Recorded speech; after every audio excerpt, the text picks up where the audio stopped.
Passons à autre chose, passons au monde du disque, au monde de la fabrication de disques. Et oui, à Bruxelles, en Belgique, plus particulièrement à Bruxelles, il existe des maisons de disques florissantes qui font quelque chose pour que la chanson belge démarre et que la chanson belge soit vraiment dans tous les hit parades de notre pays.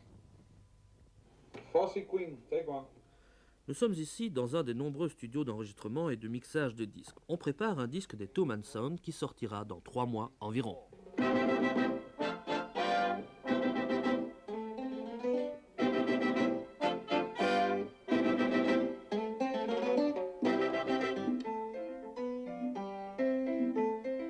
Claude Delacroix, le disque belge, pour vous, l'industrie du disque en Belgique, c'est important dans votre métier? En tout cas, par rapport à l'époque où j'ai commencé, je ne vais pas dire la date parce que le temps passe tellement vite, je trouve que l'industrie du disque en Belgique a pris un essor vraiment fantastique.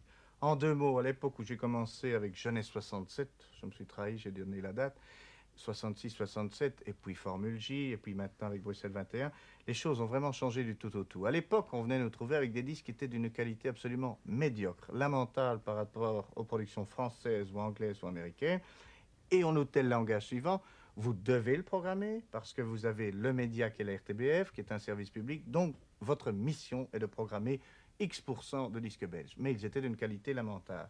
Qu'est-ce qui s'est passé? C'est qu'à l'heure actuelle, des studios se sont installés en Belgique de grande qualité, bien équipés. Les musiciens ont été voir un petit peu ce qui se passait ailleurs. Il y a une nouvelle génération, même dans l'industrie, de gens qui ont compris, qui ne se contentent plus d'être des représentants, ce qui était un remarquable métier, mais qui connaissent vraiment le métier de la production, de l'orchestration, de l'arrangement, du marketing, de la promotion. Donc, tout ce phénomène ayant évolué très rapidement, qu'est-ce qu'on constate? On ne doit plus nous envoyer des pétitions et nous menacer des foudres de je ne sais pas qui pour que nous programmions des disques belges. On a l'embarras du choix. Ils sont de qualité, ils sont parfaitement concurrentiels. Donc, l'industrie du disque en Belgique est devenue une chose tout à fait importante et qui est, je veux dire, qui représente une surface financière très importante, et donc on doit lui attacher une grande importance, surtout dans le contexte économique que nous connaissons. Nous sommes chez RKM où les producteurs se penchent sur un produit, une chanson, une chanteuse avec qui un contrat sera peut-être signé. Étant fonctionnaire, elle peut prendre un truc une absence pour 1 an ou un truc comme ça. Oui, congé sans solde. Mais ça, c'est le genre de truc aussi où des gens comme Actuel peuvent être intéressés. Tu vois. Parce que c'est un personnage... Moi, j'aime bien... Pour moi, la première version, c'est plus dans l'esprit... Tu vois, la seconde faisait un peu peur parce qu'on attrapait ce côté un peu Jacques No et tout ça, dont je voudrais qu'elle sorte. C'est très rock'n'roll, c'est très Blue One Oui, c'est ça. Plastique Bertrand, dans l'élaboration d'un disque, bon, vous êtes une vedette, vous êtes connu, mais quelle est la part de l'artiste? Est-ce que l'artiste a quelque chose à dire dans l'élaboration d'un disque, ou bien tout est programmé par les disquaires, les programmateurs? Voilà, oui. On arrive très vite au cliché, en disant un artiste n'a rien à dire et puis il est commandé par des ficelles. En fait, c'est pas ça du tout. Je crois que la relation principale, c'est une personne, en l'occurrence l'artiste, et autour de lui évolue un nombre d'autres personnes, en l'occurrence le producteur, le directeur artistique, les gens de la promotion, les gens qui s'appellent le merchandising. Mais l'élément essentiel et la base de tout, c'est l'artiste. Sans lui, sans ses vibrations, rien n'existe. Vous croyez qu'on ne peut pas fabriquer un artiste de toutes pièces? Je crois qu'on peut faire des coups qui durent 3 semaines pour savoir une garantie de succès. Mais à mon avis, à partir du moment où ça dure, je crois que l'élément principal, c'est l'artiste et ce qu'il a envie de dégager et ce qu'il a envie de dire. Je crois que ce que vous venez de dire est valable, après tout, dans tous les pays du monde, que ce soit aux États-Unis, en France, C'est en pareil, Belgique. Je crois que c'est quelque chose de complètement universel. C'est dans une maison de disques, je crois que les gens les plus importants sont les artistes et tout fonctionne autour d'eux.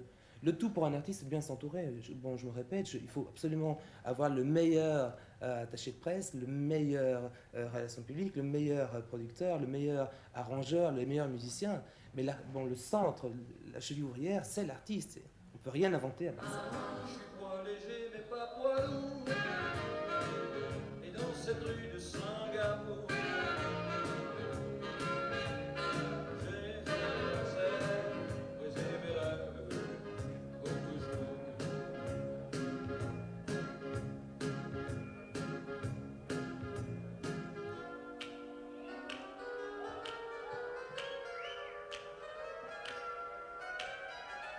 Dans cette sombre rue de Singapour, mon vieux, t'as perdu la boule pour toujours. En Belgique, je vais pas dire c'est un pays de cons, mais c'est un petit pays avec des petites gens, hein, c'est pas moi qui l'ai dit, c'est Léopold II. Ça veut dire que pour se démerder internationalement et à l'intérieur de Belgique, il faut autre chose qu'une voix potable et des chansons potables, il faut une image, il faut une étiquette. Et les seules personnes qui ont percé internationalement et en Belgique dans les 10 années qui sont écoulées sont des phénomènes. C'est clair, je peux prendre Annie Cordy ou Jacques Brel ou Raymond DeVos ou Plastic Bertrand ou Lio, ce sont tous des phénomènes. Ils ont tous cette espèce d'exhibitionnisme qui portent en eux et qui projettent et qui passent ou qui passent pas à l'écran. Moi, ce que je projette, c'est simplement parce qu'à chaque morceau, je change d'image. Disons que c'est parce que tout simplement, je suis un comédien absolument raté et que j'essaye de faire passer dans ma musique tous les fantasmes qui réagissent dans la vie. Je suis un amateur de série B, de films d'horreur, ben je mets une bosse et puis je crêpe les cheveux tout droit et puis je le roule un bossu. J'ai pas de système en fait. Du coup, moi je mange à 3-4 ateliers en même temps. C'est encore plus difficile de coller une étiquette à quelqu'un qui n'en a pas. Et à l'étranger, ça marche ce non-système? Ben, je ne sais pas, mais ça fait quand même 3 années de suite qu'on nous remet le même disque d'or en Espagne pour des ventes aussi régulières. Two Men Sound, pour ne pas les citer, a vendu, je sais pas moi, 1,5 million d'albums dans le monde et il n'y a pas tellement de Belges qui peuvent en dire autant, quoi. On est resté 22 semaines numéro 1 au Mexique, ce qui est quand même, au point de vue exportation de devises, quelque chose de... Je sais pas à qui ça profite parce que les droits, avant qu'ils viennent du Mexique, il paraît qu'on va les avoir en 1998. Voilà. En attendant, on peut toujours aller balayer les corridors. Dan Macron. Je suis surpris, je suis ému sur vous, de ce sourire. Je vous avoue, je m'habitue très vite à vous.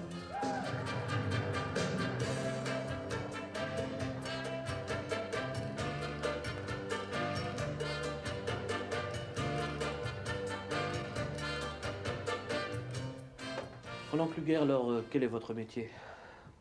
Ben, le métier, nous sommes éditeurs, et aujourd'hui éditeurs-producteurs, c'est-à-dire que nous produisons des enregistrements, ce qui est peut-être la manière dans les années 80 à être éditeur de musique en même temps que producteur du support qui est le disque. Donc on fait les deux, on produit des disques et on édite des chansons. Aujourd'hui, c'est un métier plus facile, plus difficile qu'avant? Je crois qu'il est il est plus facile parce que les productions belges s'exportent bien et qu'actuellement tous les marchés sont très difficiles, mais il y a une internalisation des choses, donc de ce côté-là plus facile. D'autre part, plus difficile parce que les temps sont durs et que tout est plus difficile, que les choses sont plus lentes, plus difficiles à établir. Donc il y a les deux. Donc finalement, je dirais quand on réussit, quand les choses se passent bien, c'est plus facile. Quand ça va pas très bien, c'est certainement plus difficile. Une boîte comme la vôtre, on dit souvent, bon, ben, il fait dans le facile, c'est le show business, c'est le monde de la facilité, des copains. Qu'en pensez-vous? Moi, je pense que c'est une image qui est tout à fait fausse. Je pense que finalement, notre entreprise est une entreprise comme toute autre entreprise. Il se fait qu'elle se situe dans le métier qui semble factice, mais qui ne l'est absolument pas. C'est un véritable métier qui est celui du disque, de la chanson, que de l'extérieur, on ne voit que les réussites, et que c'est peut-être pour cela qu'on y attache le côté facile. Parce qu'en fait, il y a un nombre impressionnant d'échecs, et que pour toute production qui réussit, ou pour tout artiste qui fait carrière, il y a un nombre très très impressionnant d'échecs, et très nombreux, et on n'analyse non plus pas la réussite, c'est-à-dire que très souvent, ceux qui réussissent, c'est le résultat de plusieurs années vaches enragées ou d'efforts, etc. Ça ne se passe pas aussi simplement. Il est clair qu'au niveau du public, il ne voit que la finalité de la chose, c'est-à-dire ce qui marche, le succès. Et c'est ça qui le fascine. Et c'est peut-être ça qui nous donne à notre métier ce côté un tout petit peu facile, aisé, la grande vie, etc. Et c'est pas proche du tout de la réalité. Alors que faut-il faire pour réussir? C'est une question de flair, une question de chance, une question de métier? Vous avez oublié une chose, de travail. Je pense que c'est une question de beaucoup de travail et de la chance. Et les deux conjugués font qu'à certains moments on réussit, qu'à d'autres on se trompe, on rate. C'est les deux. L'un ne va pas sans l'autre. Et à la longue, disons que sur la longueur, l'un n'est pas suffisant. La chance seule ne suffit pas. Je pense que le travail, finalement, reste une des choses primordiales et prépondérantes. Le professionnalisme. Si vous voulez, oui.